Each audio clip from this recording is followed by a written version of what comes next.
Good morning दोस्तों, कैसे हैं आप लोग। तो welcome back in step by step maths and GK. तो देखो, पॉलिटी की क्लास चल रही है। आज हम लोग पढ़ेंगे fundamental rights, one of the most important chapter. ये ना सिर्फ एग्जाम वाले जो तैयारी कर रहे हैं उनको जानने की जरूरत है, प्लस जो सिविलियन है, जो आम जनता है, उन्हें भी अपने फंडामेंटल राइट्स के बारे में जानने की जरूरत है, ताकि कभी कोई इश्यू हो तो आप अपने राइट को तो जान सको कि हाँ भाई ये मेरा राइट है। तो चलो क्लास को स्टार्ट करते हैं। देखो, सारे इसके पहले हम लोग सब्जेक्टिव पढ़ेंगे, सारे इंपॉर्टेंट पॉइंट्स को पढ़ेंगे, उसके बाद ऑब्जेक्टिव करेंगे। चलो, तो पहले फंडामेंटल राइट्स।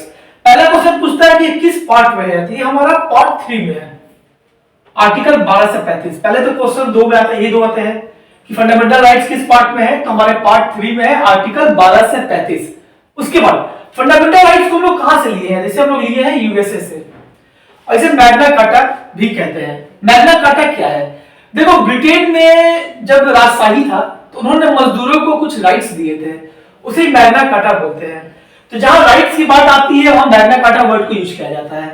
तो क्वेश्चन में आपसे पूछेगा वो चीज कौन सी, Magna Carta of the constitution. तो आपको लिखना है ऑप्शन में पार्ट 3 रहेगा या फिर आर्टिकल 12 से 35 रहेगा। चलिए, इनिशियल में हमारे पास 7 फंडामेंटल राइट थे, फिर 44 कॉन्स्टिट्यूशन अमेंडमेंट 1978 के तहत राइट ऑफ प्रॉपर्टी को हटाया गया। पहले 7 थे, अब 6 हैं। यही 6 का हमें पढ़ना है। 7वां क्या था? Right of property, article 301। इसको हटा के लीगल राइट बनाया गया।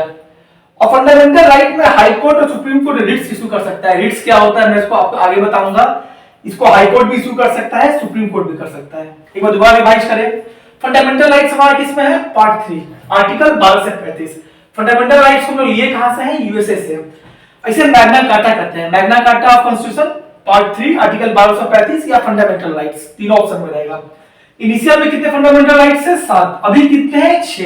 एक हटाया गया है, किसको? Right of property, under article 300A। और फंडामेंटल राइट के तहत high court and supreme court ये दोनों रिट्स इशू कर सकते हैं। तो ये 6 फंडामेंटल राइट्स है जो हमको पढ़ना है आज। क्या क्या राइट्स है? देखो, पहला राइट क्या है? राइट टू इक्वलिटी, आर्टिकल 14 से 18। Second number fundamental rights, right to freedom, article 19 से 22। तीसरा क्या है? राइट अगेंस्ट एक्सप्लोइटेशन, आर्टिकल 23 से 24। चौथा, culture and educational right, article 25 से 28। पांचवा, right to freedom of religion, article 29 से 30। एंड छठा, right to constitutional remedies, article 33। तो इस 6 को हम लोग एक एक करके पढ़ेंगे। तो चलो स्टार्ट करते हैं।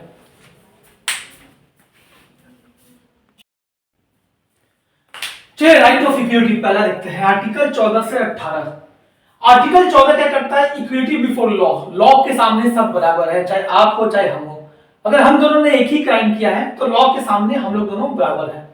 Article 15, provision of the discrimination on the religion, race, caste, किसी के बीच में भेदभाव नहीं होना चाहिए on the basis of religion, race, caste, sex. Article 16, equal opportunity in the public employment. यहां देखिए पब्लिक है, प्राइवेट नहीं, यानी सरकारी नौकरी में सबको इक्वल अपॉर्चुनिटी मिलना चाहिए। आर्टिकल 17, एबोलिशन ऑफ अनटचेबिलिटी, ये पूछता है बार बार से, छूत छात का एबोलिशन है, आर्टिकल 17। और आर्टिकल 18 है एबोलिशन ऑफ टाइटल। टाइटल जो दिया जाता था पहले बाहर के द्वारा, बाहर विदेशों के द्वारा, जैसे सर की उपाधि दे दी, ये सब दे दी, उसका एबोलिशन किया गया है टाइटल में। तो रिलीजन ऑफ इक्वलिटी में हमारे कितने हैं? 5। Article 14, equality before law, article 15, provision on the discrimination of religion, race, caste, article 16, public equality में सब बराबर है, आर्टिकल 17, अनटचेबिलिटी, और आर्टिकल 18, एबोलिशन ऑफ टाइटल। इसके छोटा सा ट्रिक से याद करो, EDJUT। पहला क्या है? Article 16 E, equality before law. D, discrimination नहीं होना चाहिए। J हमारा हो गया आर्टिकल 16, जॉब में equal opportunity. U for untouchability and T for title. चलिए अब नेक्स्ट देखते हैं। चलिए नेक्स्ट देखते हैं, राइट टू फ्रीडम। फ्रीडम के लिए भी कुछ राइट है, आर्टिकल 19 से 22। इसे मैं अपना सबसे इंपॉर्टेंट फ्रीडम समझता हूं, हमारा राइट समझता हूं। ये 19 से 22 है, मेरे हिसाब से अगर कोई पूछे तो मैं इसे बोलूंगा कि हमारा मोस्ट इंपॉर्टेंट राइट है। चलो क्या क्या है देखते हैं। पहला है आर्टिकल 19। पहला क्वेश्चन तो आपसे ये पूछेगा कि आर्टिकल 19 में कितने फ्रीडम है। इसका आंसर होगा 6। आर्टिकल 19 हमें 6 फ्रीडम देता है। क्या क्या देता है? राइट ऑफ स्पीच, बोलने का अधिकार, आप किसी के खिलाफ बोल सकते हैं। असेंबल पीसफुली विदाउट आर्म्स, कहीं भी आप इकट्ठा हो सकते हैं पीसफुली, बिना हथियार के। उसके बाद क्या? फॉर्म एसोसिएशन, आप यूनियन बना सकते हैं, एसोसिएशन बना सकते हैं।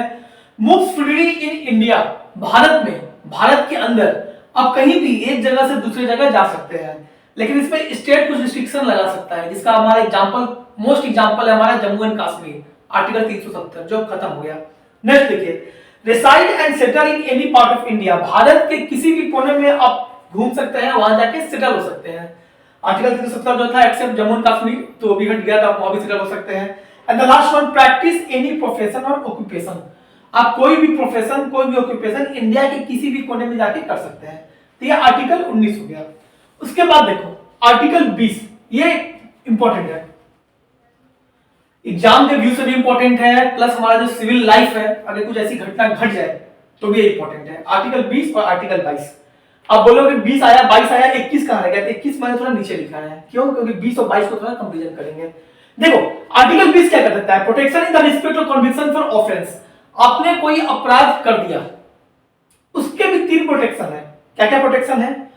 उसी कानून के तहत सजा दी जाएगी। मान लो आज अपराध आपने आज किया, आज के डेट में, फॉर एग्जांपल मान लेते हैं मैंने 1/1/2026 को कोई अपराध कर दिया, तो जो मुझे सजा मिलेगी वो 1/1/2026 के कानून के हिसाब से ही मिलेगी।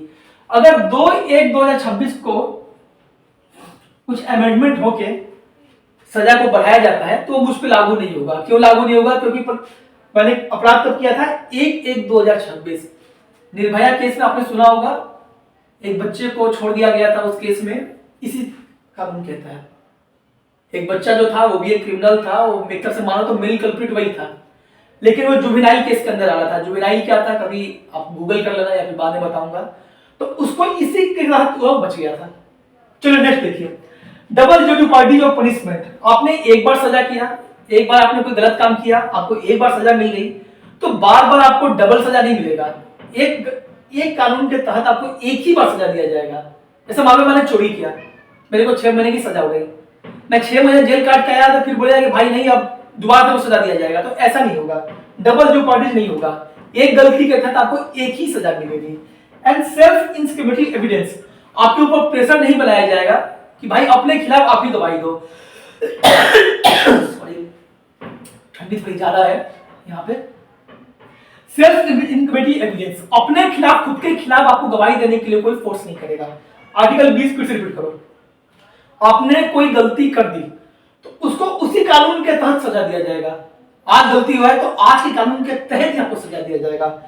डबल जेडुपार्डी ऑफ पनिशमेंट नहीं, एक गलती के तहत एक ही सजा मिलेगा, बार बार सजा नहीं मिलेगा। और तीसरा सेल्फ इंस्क्रिमिनेटरी एविडेंस, खुद के खिलाफ आपको गवाही नहीं देना है। ना तुम आर्टिकल 22, 20 के बाद 22 पढ़ रहे हैं, 21 यहां पढ़ेंगे। देखो 22 में आपको अरेस्ट कर लिया गया, एक आदमी को अरेस्ट किया गया, तो उसे भी 3 राइट मिले हैं। क्या क्या राइट मिले हैं? देखो, ग्राउंड फॉर अरेस्ट, मान लो पुलिस ने आके मुझे अरेस्ट किया, तो मेरे को ये राइट है कि मैं पूछ सकूं भाई किस पनिशमेंट के तहत आप मुझे अरेस्ट कर रहे हो, किस ग्राउंड के तहत आप मुझे अरेस्ट कर रहे हो। समझ में आया? पुलिस ने आके मुझे पकड़ा तो मेरे को ये राइट है कि भाई किस ग्राउंड पे आप मुझे अरेस्ट कर रहे हैं। चलो आपने मुझे अरेस्ट कर लिया, तो 24 आवर के अंदर मजिस्ट्रेट के सामने आपको पहुंचाना है। कितना? 24 घंटा। इसमें क्या है, आने जाने का टाइम को एक्सक्लूड कर दिया जाता है। मान लो पुलिस ने 200 किलोमीटर दूर के एरिया में उसको अरेस्ट किया, तो जो आने जाने का टाइम है उसको माइनस कर दिया जाता है। तो पुलिस वाले भी गेम खेल लेते हैं, क्या करते हैं, शुक्रवार के रात को अरेस्ट करते हैं, सैटरडे संडे कोर्ट हमारा बंद रहता है, मंडे को मजिस्ट्रेट के सामने पेश किया जाता है। एंड तीसरा, मनपसंद वकील रखने का भी राइट है। अगर मैं अरेस्ट हो गया तो मेरे को ये राइट है कि मैं अपना लीगल जो है, अपना जो लीगल पर्सन को रखूंगा, जो मेरे साथ जो केस को लड़ेगा, तो मनपसंद वकील को रखने का राइट है। आर्टिकल 20 और आर्टिकल 22 ये दोनों, एक सिविलियन को भी जानना जरूरत है, स्टूडेंट्स को तो जानना जरूरत है ही, तो एक क्वेश्चन पूछ देता है, लेकिन सिविलियन को भी जानने की जरूरत है। चलो आर्टिकल 20 हो गया, अब आते हैं आर्टिकल 21 पे, राइट ऑफ पर्सनल लिबर्टी। आपको अपना पर्सनल लिबर्टी, जैसे हमारा इंडिया में घूमने का अधिकार, मूव फ्री इंडिया, आर्टिकल 19 है, लेकिन इंडिया के बाहर घूमने का अधिकार आर्टिकल 21 है। एक क्वेश्चन हमेशा पूछता है, इंडिया में घूमने का अधिकार देखो, move freely in India, article 19 कहता है आप इंडिया के किसी भी कोने में घूम सकते हैं, लेकिन अगर इंडिया के बाहर जाना है आपको तो आर्टिकल 21 करेंगे, राइट्स ऑफ पर्सनल लिबर्टी। ये मेरा पर्सनल लिबर्टी है। कभी भी कुछ केस वेस होता है तो हमारे जुडिशियरी आर्टिकल 21 को ही थोड़ा बड़ा कर देते हैं। जैसे आपको स्वच्छ पानी पीने का अधिकार है, स्वच्छ एटमॉस्फेयर का आपको अधिकार है, तो ये article 21 right of personal liberty. और एक article 21A right of education, 6 से 14 साल के बच्चों को फ्री एजुकेशन का राइट है, ये ऐड किया गया था 86 कॉन्स्टिट्यूशन अमेंडमेंट के तहत। तो दोस्तों हमने फंडामेंटल राइट्स करा, राइट टू फ्रीडम तक कर लिया, आगे का हम लोग नेक्स्ट वीडियो में देखेंगे। क्लास कैसे लगी अपना लाइक का कमेंट जरूर करें, अगर वीडियो अच्छी लगे तो स्टडी ग्रुप में शेयर करें। तो फिर मिलते हैं नेक्स्ट क्लास के लिए, तब तक टेक केयर, तब तक टेक केयर, बाय।